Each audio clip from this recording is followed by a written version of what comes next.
Bismillaahi Raxmaani Raxiim. Assalaamu calaykum waraxmatullaahi tacaala wabarakaatuh. Jimco wanaagsan, kulanti wacan wanaagsan ayaan idin leeyahay asxaabteyda qaaliga ee ku xiran YouTube channelkayga ayaan dhalaal cooking kusoo dhawaada mar kale iyo muuqaal cusub iyo rootiinkeena jimcaha insha Allah. Maanta maxaa qaban doonaa?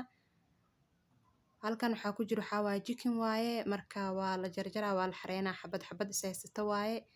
Jiirka lugaha waxa dhan waa la kala habeynaa insha Allah. kadibna fridge-ka gelinaa si ay u taalo waa ujeedin, waa nadiifinayaa biyo kulul iyo cusba ku nadiifinaya insha Allah. Marka meesheeda ha iigu sii jirto hadda waxaa sameynayaa qadada diyaarinaa insha Allah.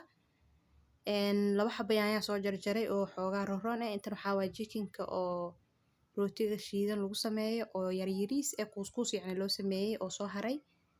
Marka baastada ku habeynaa insha Allah. Wayla arki doontiin xabad basal yariis aa soo qaatay iyo toon iyo kabsar iyo yaanyadii isku shiida insha Allah. Wax biyaa ma ku daraa, yaanyada biyaheeda leh waaye.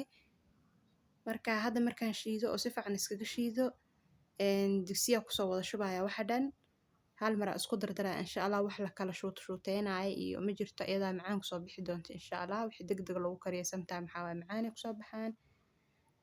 Marka digsiga soo qaatay waa yaanyadii kusoo gadiyay, waxaa waaye maraq digaagii, xawaaji dhulub iyo shiishiid bas intaas kusoo dar, wax kale ma isticmaalin, ma kusoo daraayo.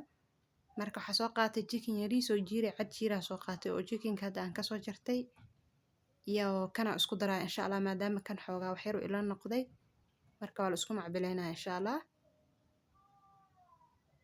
Intuu dabka noo sii saaran yahay maxaan qaban rabaa haddane waxa sameynaa cabitaanka diyaarinaya xabad cambe yar, laba xabo passion eh iyo jeex waxa isticmaalaya beetroot ama beetroot sa u taqaanid. Cabitaanka waa kana waa soo jarjaray inta kusoo shubay xabad karoota kusoo darsaday waxaas dhahay ama kugu yaraada. Marka maasha Allah inta haysan Allah siiyo, inta haysatana Allah u barakay. Alxamdulillaahi rabbil caalamiin. Waxaa waaye sokor yar lagu daraa waa lagu shiidaa insha Allah. Markii la shiido kadib waxaa waaye waa la shaandheynaya ama waa la miiraa. Fridge-ka la gelinayaa si qabow inta qadada noo karsamayso insha Allah. Markuu si fiican u soo shiidmo waa kaasa waxa guduudka saaidka ka dhigana waa beetraafka ama beetrootka. Marka fridge-ka iska sii gelinayaa suugadii ku soo noqday oo dabka inta u gaabiyay inta cabitaanka shiiday iyo marka suugadeena waa noo diyaar. Wax damba ma ku daraa kabsar iyo toon leh gadaal haddana uga daray ma idin tusin markaas oo soo tumay.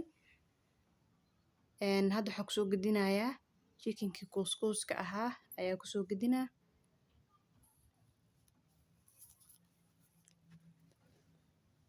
Maasha Allah suugadaas sidaas isku dhex marinaya wali haddana waxaa ku soo daro waxaa waaye plain yogurt ayaan ku soo daro yariis oo iilay ayaan ku soo daray. Marka haddaadan haysan plain yogurt waa ka maaranta, haddaa haysatin waa ku darsan kartaa. Waxaa wax yariis oo biyo lagu darayaa suugada waxaa waaye waxaa loo yeelaa qoyaan baastada ee baastada soo diyaarsaday biyihii dabka ii saaran yihiin. Marka baastada soo karshanaya insha Allah. Suugadii ku soo noqday waxa iigu dhiman basal iyo barbarooni iyo dhicaankeeda ku soo daray waa kaasa. Marka wax yar oo baasta lagu cuni karo maasha Allah tabaarakallah inaba aan caadi ahayn macaan badan ay ku soo baxday. Maasha Allah tabaarakallah sidaas ay u qurux badan tahay ayayna u macaan badan tahay. Hadda waxaa waaye baastadii waa soo kariyay waa soo guray. Waa taasa marka maasha Allah tabaarakallah. Intaan haysan Allah siiyo, inta haysatana Allah u barakeeyo. Marka salaadii duhur la gaaray, duhurka tukanaya. Marka duhurka tukada kadib waxaa waaye chickenkii aan diyaarinaya oo kala hagaajinaya insha Allah. Chickenkii oo aan soo dhaqay oo aan soo nadiifiyay oo soo jarjaray ayaa halkan ku jira. Biyo qandaca iyo cusba ku dhaqay. Hadda waxaa waaye biciisa ku soo kala xareeyay. Marka fridge-ka ku guraya insha Allah. Fridge-ka hadda ku soo kala baangay waa kaasa kor iyo hoos. Marka qaybta jiirkan kora mariyay, qaybta kalena hoos mariyay. Wax yar waa kala durkiyay marka si oo qabowga u gaar hilibka kala ku jira oo barafka badnaa lahaanay gadaala iska xijiyo oo aan u baahnayn intaana maxay ahaato boos fiican u baneeyay. Halkaasna qaraa ku jiro. Qaraa waxaa waaye qaybta kor haddaad gelisid markaa halaabayo oo waqti badan kugu jiri karaa. Ukuntaana iyadan waa kala baangeynaya waxaa waaye fridge-ka ku xareynaa. Marka iska biiraacinaa kulligeed korkeeda waxaa wasaq wasaq iyo waxay leedahay. markii ilmaha ii seexdeen kadib aniga waxaa waaye quraan akhrisan rabaa insha Allah. Waxaa waaye cirka waa kaasaa maanta saan u qurux badan maasha Allah. Waxaa waaye jawi kuleel ma jiro, cimiladu waa iska yara qabow maasha Allah. Beryahan waxaa waaye maalin iyo habeen camal roob da'ay marka maasha Allah.